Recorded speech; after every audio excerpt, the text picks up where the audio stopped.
Like the rave music? Like techno?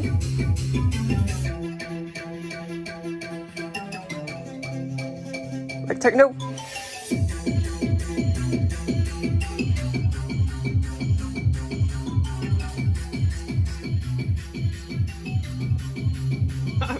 Seba! Sibby! Sibby!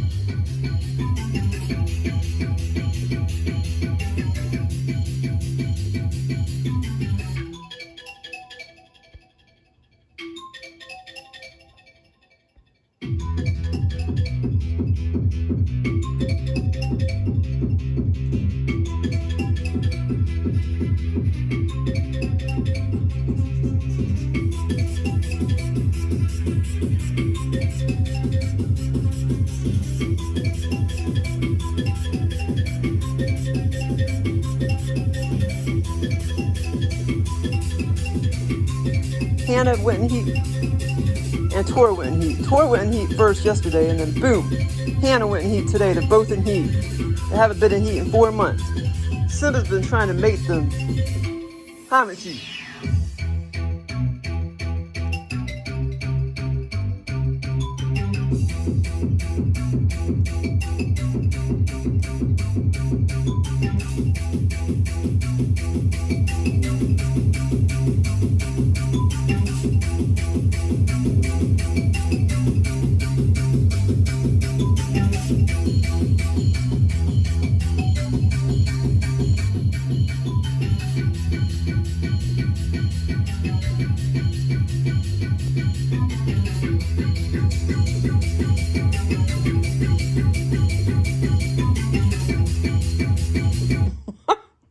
You like that song, Tora? Isn't that cool song? That's so cool. Okay, so I've been having lots of cool experiences, but I swear they're for about 5 or 6 days, man. I've been having nothing but shitty dreams. But now all of a sudden they're getting better. So, I've had tons of them. This morning, I think I had like 2 or 3 of them, but some of them became kind of foggy already. Well, one of them this morning was, I was at that Linda's again, like her house, and she wasn't supposed to be back for a long time, and I was just roaming around her house, fixing her beds and everything, and it was fun.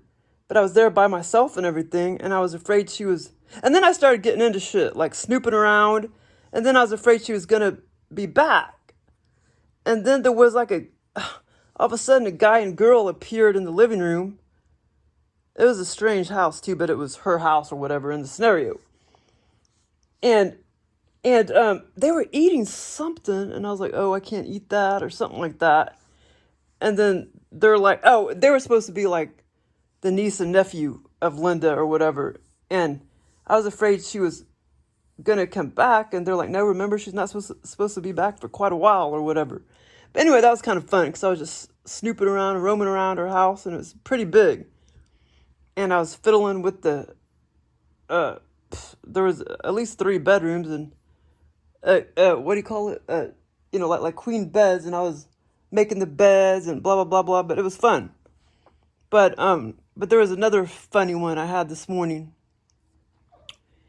And that was, that's more clear in my head because I had it not long before I woke up.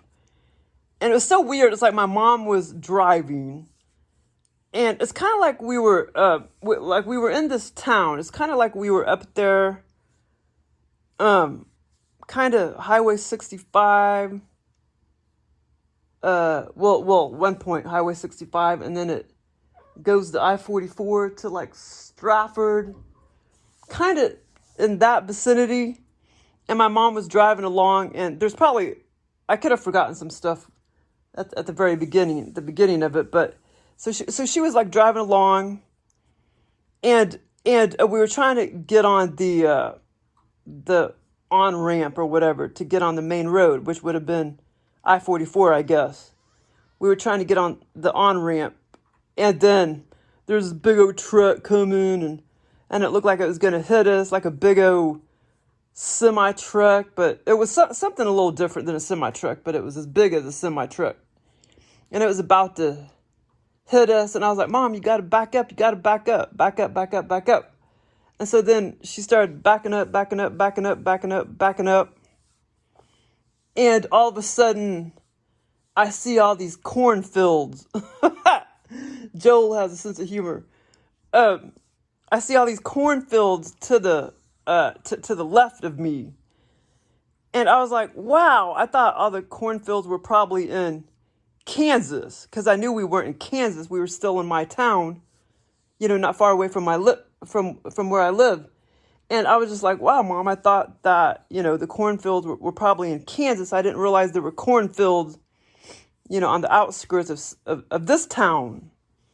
And yeah, so there's all these cornfields, and and I was just kind of afraid to be around the cornfields, because I'm allergic to corn. And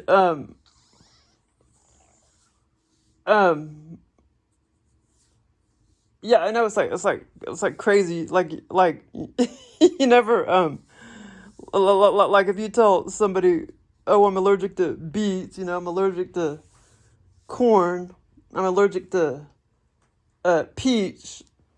I mean, if somebody said that, a long time ago, I mean, I would think they were, fucking bat crazy, you know what I mean? But there is conditions that, well, I don't know, fucks up your whole immune system and it makes you allergic to every fucking thing. I think it's called mast cell disorder or something like that. Mast cell activation.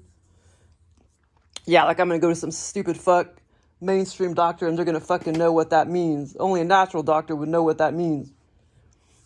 That specializes in people that are allergic to every fucking thing. Only a specialized doctor would know that. I'm my own fucking doctor. That's why I'm healthy now, because I'm my own doctor. But anyway, so yeah. So anyway, so I was afraid to be around the corn. You know what I mean? But anyway, so the cornfield just looked normal at first. All to the left, the cornfield just looked normal. It was many acres. And then all of a sudden, this was weird. And then I looked way up in the sky, and to the left and to the right or whatever, like the corn was really low in height or whatever. This was away from the normal looking cornfields. And then it's like it peaked way up in the sky, the height of the corn. And it was just like way up in the sky, like freaking 20 stories high or taller, these corn or whatever. But it was kind of low to the left and to the right of that big old peak or whatever of corn. And then I was just looking at it, and then all of a sudden, like, me and my mom somehow got out of the car, and then we started walking into, it was like a little building, like a processing building that processed corn. And then, and that's when my mom said, because I thought, why, I thought, how come the corn was kind of bare around where it peaked, way up high. And that's when my mom said something like, well, it's GMO corn, and it's not like it used to be, it's not like they used to make it. So like, they produce less now, but less is more or whatever. Like they don't have to produce as much of it now to get the same, corn amount or whatever. But it was just kind of funny. And then so as we were walking back through the building, oh yeah, oh my God, how can I forget this freaking part? So as we went back through the building, I actually picked up an ear of corn, and I ate the whole freaking ear of corn. And it was like so good. I ate the whole ear of corn, and I'm always eating my scenarios, and it tastes really good too, whatever I'm eating. So I ate the whole ear of corn, and I was like, well, I know I'm going to get some symptoms, but I know it'll probably be mild symptoms, and I won't, get them till many hours later.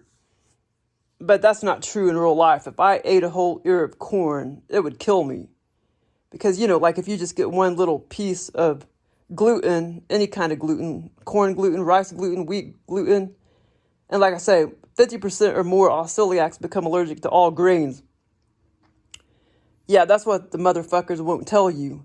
These whoever runs the fucking bullshit gluten food and stupid doctors under mind control, like they don't even know that.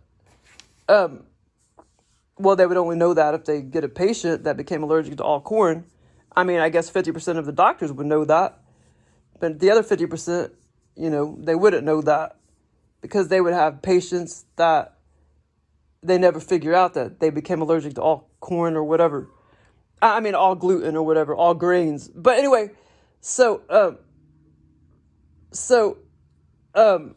so what was I talking about? Oh, yeah. So when you become allergic, when you're celiac, so just pretend like you're allergic to all grains because you are. And you can't get any gluten in your system because your body reacts the same. You can't get any kind of gluten, whether it's from rice, corn, and all those stupid ancient grains and shit. Oats, you can't get anything in your system. And just one teeny tiny, a millionth of a fucking micro nanogram is all you need. You wouldn't even be able to see it with your eyes. I mean, that's all you need to fuck up your system. If I get just tiny little piece like that in my system, I have symptoms for 6 fucking weeks. There's people that have symptoms for 6 fucking months if they get gluten. With me, it's 6 weeks. Now, well, the person that had symptoms for 6 months, chances are they probably ate a whole fucking piece of bread or something. But most people that get gluten, they just get a tiny amount in their system. Not like a whole fucking... I mean, if most celiacs ate a whole piece of bread, that would kill them. If they already have the very, very active form of it and been having the active form of it. But anyway, so I know from experience. But anyway, what was I saying? So I don't even know what I'm saying. But so anyway, so I ate the whole ear of corn. And I mean, it was just so fun. And it tasted so good. Well, actually, I've always loved...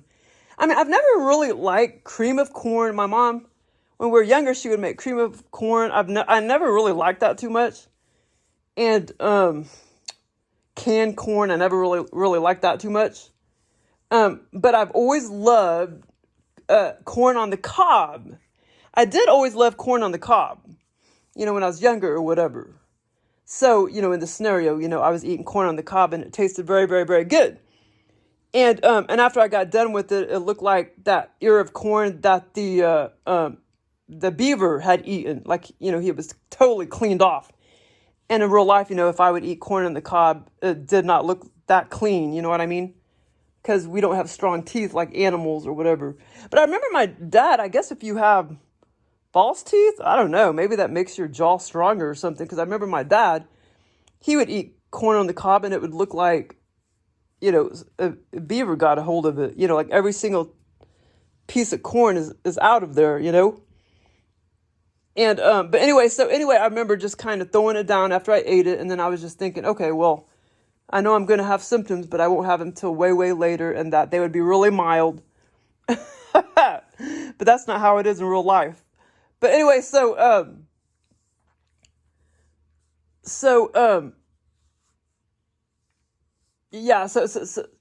anyway, okay, and the last part of the scenario, so as we were walking through the little building there, and it seemed like a little wood building, and after I ate the ear of corn, and then all of a sudden we were about to walk out the door, back into the car, which was several yards away, and so I looked down to my left after I threw down the ear of corn, and I saw like three or four bars of soap.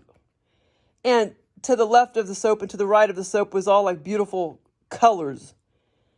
Like a half inch, and the other side, half inch. It's like light blue, like light blue, like lavender, dark blue, pink, like those 4 colors. to the left and to the right. And in the middle was just, clear, not clear, but, it wasn't white soap. It wasn't clear soap. Let's see. I guess you call it opaque. I'm not sure. What does opaque mean? Opaque. O-P-A-Q. Okay. Okay, O-P-A.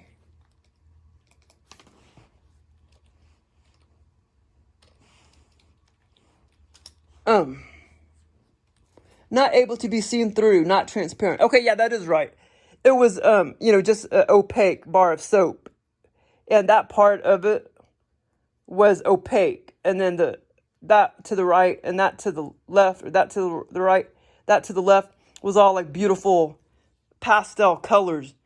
And this morning, I had this other, besides that one, there was, I don't know, I can't remember it, but Joel popped this other bright color in a scenario that I can't even remember, because I had several this morning, but I do remember the corn one, and that was kind of fun. And I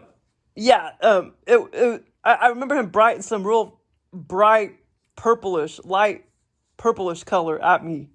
Can't remember if it was part of a scenario or what. But anyway, so that was kind of cool, the corn one. And then what was the other one that I said I just had? Did I already talk about that one? I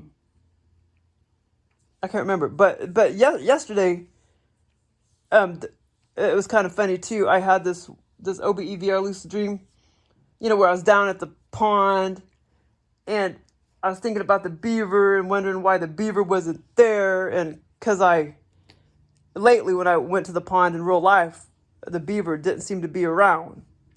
And in the scenario, so I went down to the pond in the scenario, and it's like my mom was with me too, and the beaver wasn't around in the scenario. And I was telling my mom that he's being managed. I was like, that beaver is being managed. They're feeding it. They're taking it away sometimes, putting it in another pond to clear up the pond or whatever, to clear the debris out of the pond. And so I was telling my mom he was being managed. And so that's why I don't see it sometime at the pond. And that, eventually they'll put it down at the pond. But like, I guess that's the right word. I think it's being managed. And in real life, I think it's being managed. I think they're putting that beaver there to clear out the freaking sticks or something that get in the water. And so the beaver will go dam up that little thing and put all the sticks there, and then it'll be easier for the people to go clear off the sticks. But there needs to be some sticks in there, for the damn turtles. The turtles need places to bask, you know what I mean? But yeah, kind of funny, in 2020, I see this beaver looking dam, but I never saw a beaver until just a month ago or whatever, or 2 months ago. The first time I saw the beaver. And then all of a sudden I see it every single day for 2 months. And now all of a sudden I don't see it again. So I think somebody's coming and taking it and using the little thing, because they're lazy asses and don't want to go clear up the sticks. They make the beaver do it. But anyway, I could be wrong. But anyway, so, I already did talk about the other experience, at Linda's house. And like I say, that, I've already, I haven't really forgotten too much, but all these scenarios were, except, the corn one, that wasn't really a long scenario. The beaver one, that wasn't a very long scenario, but at Linda's house this morning, that was a pretty long ass scenario. But, a lot of it, I was just sitting there walking around the house, having a blast, because at first I was there by myself. And the energy was really, really, really cool, too, in the scenario. Yeah, I can't explain it, but that's why sometimes in the scenario, you're just doing stupid things, boring, stupid things, but the energy is just so fucking awesome. It's so weird. And, but then I had these other experiences, and but these were a lot better than the ones I just talked about. Because like I say, I was, for 5 or 6 days, I was having nothing but stupid dreams. And then all of a sudden now I'm starting to get better stuff. But this one was an awesome one, very clear, and I remember every single detail of this one. This was to Big Ben in England. This was on May 11th. Okay, this morning was awesome. Joe took me to Big Ben in London. It was very vivid, and this was on May 11th. I was asking for an experience, but I will get them regardless. It started off where, he's also been giving me lots of sex too. A lot of sexual scenarios. And so that's kind of fun too. Okay, so anyway, it started off where it was, so I was asking for an experience, but I will get them regardless. It started off where it was my mom, dad, and me in a pub. We flew there, but that wasn't part of the scenario. And actually, I'm not sure if we flew there. We flew there, but it wasn't part of the scenario. But later on, it almost seemed like when we were about to come home, that we were going to drive back home. So that was kind of weird. But yeah, sometimes the aliens, they don't get things. I mean, like they don't make things like realistic. But yeah, so we did fly there, but that wasn't part of the scenario. Just the mindset. We already knew that we flew there or whatever when we got there. So in the pub, we were at the right side of the pub against the wall. Left was the bartender area, basically outside the door. Yeah, so that we went through the pub like that, over against the wall right here. That's where we were congregating. And way over here was the bartender. And, hold on. So in the pub, we were at the right side of the pub against the wall. Left was the bartender area. Basically outside the door was water and Big Ben way off at a distance. It was so vivid and fun. Big Ben was like way off at a distance from the pub. So there were a lot of women I was talking to sitting in the chairs and stuff, right there where I told you at the back of the wall. There were a lot of women I was talking to, and the first woman was British and had a British accent. And she asked me if I was American, and I said yes. And they were eating tiny, yummy, homemade bagels. Some were sort of medium sized and some small, but they were totally homemade. I mean, they totally looked homemade and everything, and they looked great. There was a paper plate, or they were on a paper plate, and eventually I took the plate up to the bartender since I knew they were finished. The American woman started talking to me, and I was shocked to see them there. Yeah, so like I say, there was a lot of women there, but some were British and some were American. The American woman started talking to me, and I was shocked to see them there. I was like, wow, you were on vacation too? And they said yes. Then one of the mothers talked to me and told me she had been living there for a year. She had dark brown hair. I was like, wow, I want to move here, et cetera, and was thinking, I wonder if it would be complicated to move there. I started bombarding her with questions. Finally, after I started bombarding her with questions, she had short, dark hair, and I know Joel was copying off of somebody that I just saw recently or somebody from a movie or whatever. Finally, she walked off, and I walked off after her, and I asked, why did you move to England? She said to get away from people. I thought that was funny, and then she went on her way outside of the pub, which still seemed to be enclosed. She went on down the hallways and stuff that was outside of the pub that was still enclosed. But that was kind of funny because I was bombarding her with questions, and it's like she was getting annoyed. But anyway, she said to get away from people, and I thought that was kind of funny. But anyway, finally, I walked up to the bar, and the bartender started speaking English. But it sounded twangy and more Irish to me. The bartender started speaking England English, but it sounded twangy and it sounded a little more Irish to me. Joel was copying off of the air conditioner dude that I watched on YouTube. let me go find the word he pronounced funny, because in the scenario, the bartender pronounced it the same way. And I did go find that video. He was talking about air conditionings and stuff, and he had a real twangy Florida accent. I don't know where it was, but I think it was from Florida or something. And on YouTube, he had more of a Southern accent, this guy. In the scenario, the bartender had a white smock on. And like I said before, he had a cross between Southern and Irish accent.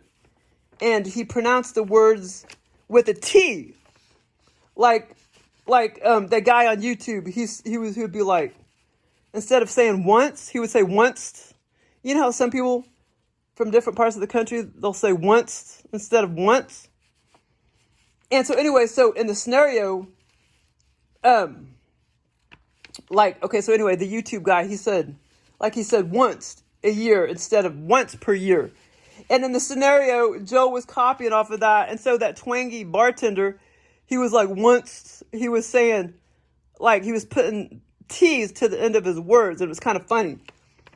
And also Joel was copying off of his looks as well, because the bartender kind of looked like the guy in that YouTube video. But anyway, wait a minute. I thought I remember him saying exactly some sentences or whatever, but maybe I did put that in here. Okay. Also, the American woman who lived there, Joel was copying off of the woman from Price Cutter, who had a parrot on her shoulder. Yeah. The woman that I talked to, Joel was kind of copying off of her, except in the scenario, she had short, her hair was darker. And, maybe it was longer in the scenario. Okay, apparently it was longer. Also, the American woman who lived there, Joel was copying off the woman from Price Cutter who had that parrot on her shoulder. I never did post that video, but I took a video of it. But in the scenario, her hair was darker. So maybe it was long in the scenario. I think maybe it was, but I just forgot and thought it was shorter.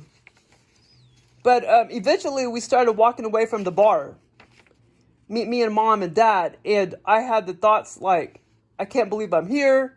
I can't believe I'm this far away from home, etc., etc. I just couldn't believe that I went back to England. You know what I mean? And this day and time or whatever. We flew there or drove there, but that wasn't part of the scenario. Like I said, that part wasn't clear. Then eventually we walked outside to get into our car. That is when I cocked my head to the left and saw Big Ben. And it was very, very vivid too. And I was like, wow. Basically, Joel took me to Big Ben, though, not London. Which, Big Ben is in London. But basically, in this scenario, he took me to see Big Ben. That was the main theme or whatever. This was a more specific scenario to Big Ben instead of London. And Joel wanted me to know that. He had taken me to England several times before. Most of those videos are on YouTube.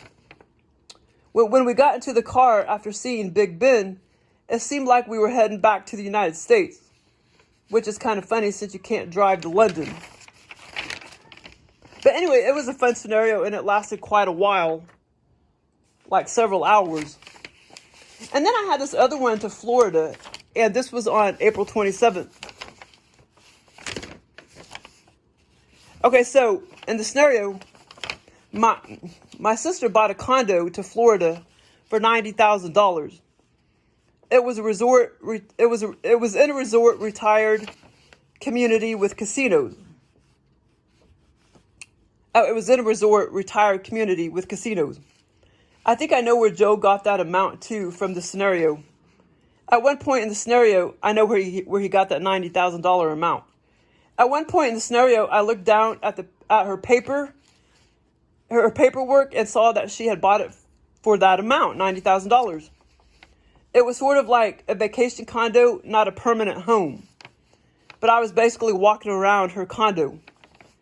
I was in Florida, and this is about, I was actually in Florida, and this is about the fifth or sixth Florida out-of-body experience, lucid dream that the aliens had given me.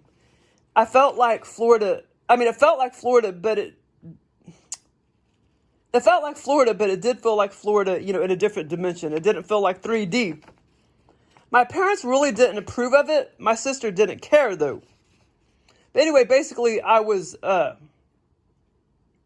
she bought a condo in Florida, and I was walking around her condo for a while by myself. And at one point, like I said, I looked down at her paperwork, and I saw that she had bought the condo for $90,000. And some of the thoughts in the scenario, like, like my parents, they didn't approve of it. But of course, my sister didn't care. That was all part of the scenario. So the scenario started with me walking in her condo, me getting ready to try to find my sister at the beach area. So she was at the beach area, and I was roaming around her condo by myself. And I was just running, walking around her condo, trying to get things ready to go to the beach to find her. And I did get a vague glimpse of the beach. And she had left without me. It's like she had left me there in the condo by myself, and she had went to the beach by herself. So I was walking around her condo, and I was confused, trying to find things to take to the beach that I could get together and put in a bag. So anyway, I was confused, trying to find things to take to the beach, etc., and I couldn't get it together. So my sister left without me. Oh, okay. So I was confused, trying to find things to take to the beach. And my sister, I guess, got fed up with me and left without me because I couldn't, find everything that I needed. A lot of times the aliens do that. Like, I'm trying to get things together and I can't get things together. And I'm confused, like, where's this? Where's that? So basically she left me there in the condo. So anyway, I was trying to gather stuff up, and she just left the condo without me. She finally did walk back into the condo. And like I say, I did look out the window at some point or whatever, and I saw a glimpse of the beach. And this was a first level condo, by the way. And I looked down and I saw some blackish, when my sister walked back into the condo, I saw some blackish goggles and snorkeling mask on her face. It was kind of funny. It was very animated. She had blackish goggles on and a snorkeling mask, and she was standing to my left when she came back into the condo. So when I was all alone in the condo, my mom and dad came down to visit.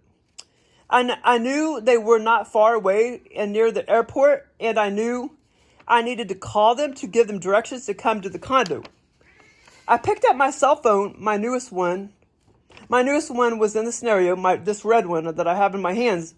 And I looked down on the bed or something. And I picked it up. And I called my mom, typing in all the numbers meticulously. And I couldn't get through. I was so pissed. Kind of like when I call Straight Talk phone number, and if there are a lot of calls coming in and it's jammed up, then nothing but bogus infomercials comes on the call trying to get you to buy stuff. It's really bizarre. But if you try to call Straight Talk and there's too many calls coming through, a bunch of bogus stuff like infomercials comes on, and they try to get you to buy stuff. It's really weird. So when mom's phone number connected, nothing but live or pre-recorded advertisements like to buy things and to go to their casinos that were here near the resort and condos and blah, blah, blah, blah were spouting off. And it stressed me out so bad that I kept trying to call the number and kept getting all these pre-recorded advertisements like to buy things and, come to the casinos and blah, blah, blah, blah near the resorts. And it was weird and blah, blah, blah spouting off at me, and it stressed me out so bad. I even tried a few more times and I got the same thing. I mean, I literally just kept trying to dial the number. Oh my God. Okay, I even tried a few more times and got the same thing. So I was worried, and I didn't know.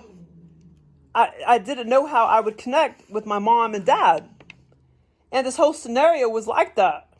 I was lost and confused and yada yada. The aliens, or Joel does that a lot, puts me in scenarios and I'm nothing but confused and disoriented and blah, blah, blah, blah. And like I said, at least one time I was outside and I did see the beach and sand, and it was sunny. The last part of the scenario, so eventually while I was frustrated trying to call my mom and dad, I eventually walked out of my sister's condo. and I wanted to observe. All of a sudden, I was sort of in a somewhat enclosed area of the resort and condo complex, but was still partially outdoors, and there was tons of retired people, like 50% men, 50% women. They all had, gray hair and everything. Probably around 200 to 300 people waiting to get on a cruise ship. And I was like, wow, a lot of senior citizens here. Then I saw the cruise boat, just a few yards at a distance. I saw the cruise boat, and it was kind of odd looking since it was just bam, right there at the edge of the area I was in. It was one big, huge square middle part of the cruise ship. And it was like, I couldn't really see the front of it or the back of it, but it was just the big part of the middle part of the cruise ship. It was pretty cool. And like I say, as we walked down the corridor, whatever you call it, we were still kind of enclosed, and there was all these 200 to 300 silvered hair people, senior citizens, and they were all about to get on the cruise ship boat. And Joe has done this sort of thing before with huge boats. I knew I didn't want to get on the cruise ship, even though it looked fun. I thought it looked like a lot of fun to me, but I knew I couldn't, get on it. And Joel created this scenario because I was walking around worried about the gosling that had been abandoned. In the previous evening. Joel created the scenario because I was walking around worried about the gosling that had been abandoned the previous evening. So anyway, somehow I knew that where he got some of the ideas from being at the pond and seeing that poor abandoned gosling.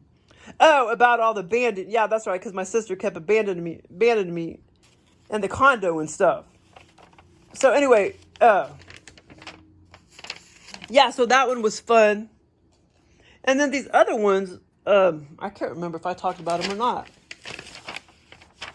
Because I wrote them all down, and I can't remember if I even talked about them. Kind of thinking maybe I didn't, but I can't remember. Okay, so May 8th, I was sitting in a hotel room with one young girl that I was babysitting. And I think Joe, it seemed like it was Ashley. We babysat Ashley in real life when she up to 5 years old. And so in the scenario, it seemed like Ashley. Lots of times, anyway, so I was sitting in a this was May 8th. And I was sitting in a hotel room. It was a pretty big motel room with big, huge windows. And I was babysitting. This young girl, and well, in the scenario, I can't remember if her name was Ashley, but that's who Joe was copying off of. It was Ashley in real life. That's who Joe was copying off of for my scenario. Lots of times, it was a habit for her to sleep with me. Now, in real life, that wasn't a habit. But in the scenario, it was a habit for her to sleep with me. Because she was only, maybe 2 to 3 years old. But she also wanted to be independent too sometimes in the scenario. And this scenario, lasted quite a while. I was probably in this scenario for, or at least a non-3D time, 3 or 4 hours or maybe longer. Then this was weird, but all of a sudden, I see demons. Most of them look human with weird snarly looks. Float down from over there by the big picture window from above, and they all were very visible still in their dimension, but they were ethereal, and they all showed themselves to me. There were about 6 of them, and I knew they were demons. One male in the middle stood out. It's like all these ethereal visible demons came through down from the top of the big windows down into my motel room where me and Ashley were staying. But like I say, anyway, but this was weird. But all of a sudden I see demons. Most of them look human and were weird and snarly looks. And they were just kind of floating on down from the big windows into my motel room. Then after I saw them float down, I knew they were coming into my motel room and dimension to stay here invisibly in the motel room. Like I said, this one was very bizarre. So that is where they just so that is why they just sort of floated down into my room and turned invisible. But I knew they were there in my motel room. After I saw them visibly, once they got into this dimension, they turned invisible. Once they planted themselves in 3D when me and Ashley were in the motel room in the 3D dimension or whatever, which I know I wasn't really in 3D or whatever, because it was a dream state or whatever. But anyway, but I knew they were there, and the energy was weird, and it kind of was creepy energy at that point, and I was kind of somewhat scared, sort of, not super duper scared, but the energy felt weird, because I knew they were there after they floated down from their dimension. And, but wait a minute, I know I made a template. See, I can't remember if I posted this one already, but I remember making a template. I'll have to go back and look for it. And that is when I told Ashley she would have to sleep with me in the same bed so the demons wouldn't scare her in the night. And she agreed. Because, in this scenario, lots of times she would sleep in the bed by herself because she would want to be independent. And a lot of times she would sleep with me. So after the demons I knew planted themselves, I told her, that you would have to sleep with me because I didn't want you to get scared. And she agreed that she would go ahead and sleep with me. But anyway, that was bizarre. Then on May 10th, I actually did have a fun OBE-VR-Lucid dream where I was walking around an airport fiddling with my two heavy carry-on bags. I was fiddling with my two carry-on bags. They were heavy too at some point, and trying to find the perfect bathroom to go potty in among many, many, many, many, many stalls. Joel does this all the time. Makes me go through where I need to find a bathroom, and sometimes I really will have to go or whatever in the scenario, and sometimes I don't. But I'll have to find a stall, and I'm looking at all these different stalls in this big old nasty bathroom area. But most you don't have any privacy, most of the stalls didn't have any privacy, so I kept going from stall to stall, stall to stall, trying to find the best one that had doors and stuff on it. I finally found one and it had a built-in tiny shower behind me. It was really weird, and it's like the toilet was really close against the wall, and when you're sitting down on the toilet, you could barely even, your legs were all cramped up. But he does that over and over and over again because, the reptilians are perverts and, the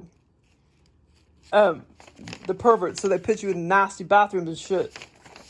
But it was still a fun scenario. I mean, it felt like a different dimension. It's still fun. And anyway, so I finally found one with a built-in shower. This whole experience was kind of crude, but still fun.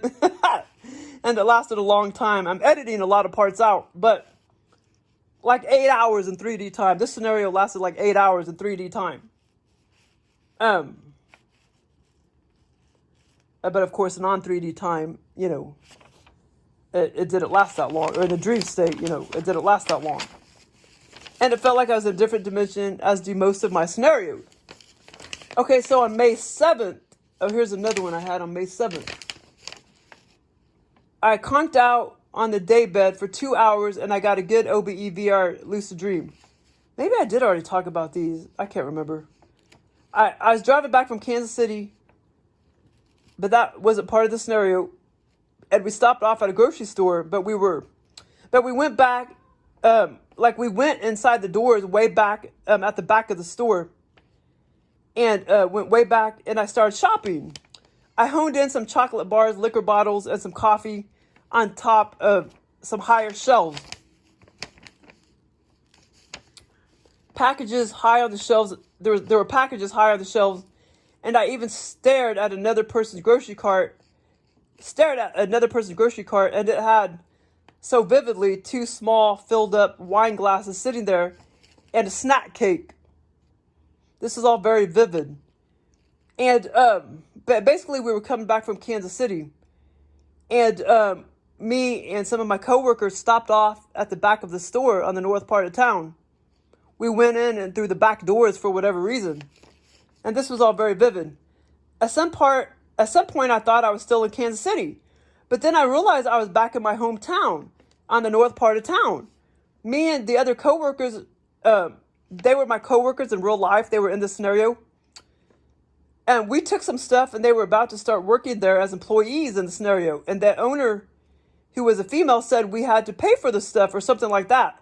And I knew we didn't really have to pay for it. I knew that these two people that I was with, which in real life were my coworkers, I knew that they trumped the owner.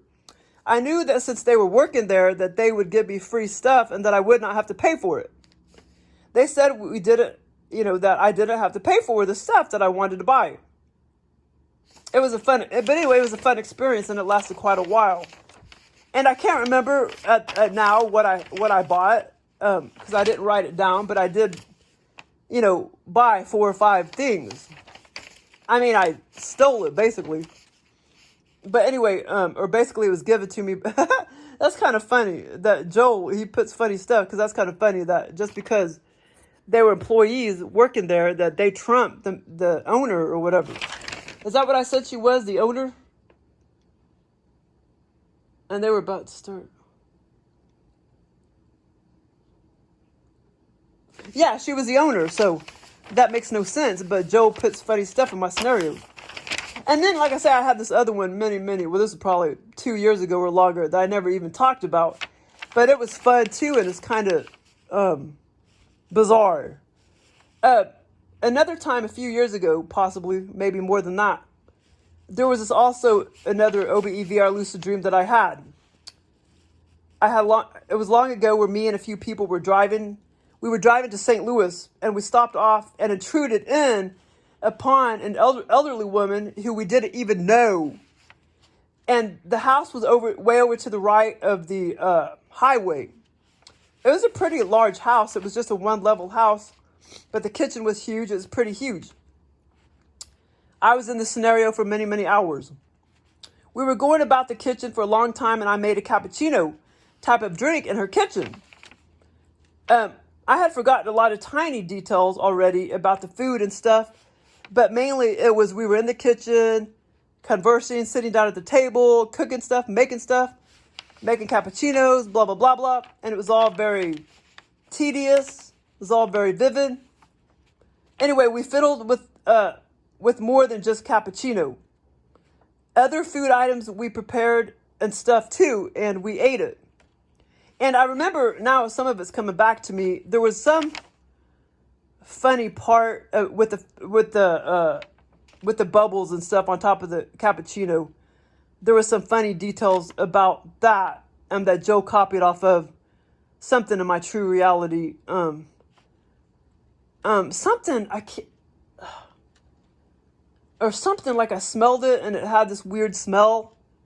Like, I don't know if it was a chemical smell. And anyway, but there were some funny details that I didn't write them down, so I can't remember them. But anyway, yeah, that was a fun experience, but that was like years ago. But yeah, and, Joe just puts all these details together because I've driven to St. Louis before, long time ago. And also like when we'd be driving to my sister's boyfriend's house on that highway, over to the right, I had in my brain, that I remember babysitting. I guess that's going towards Rogersville. That I remember babysitting that one kid, and they lived way over there in that big old house off to the side of the highway.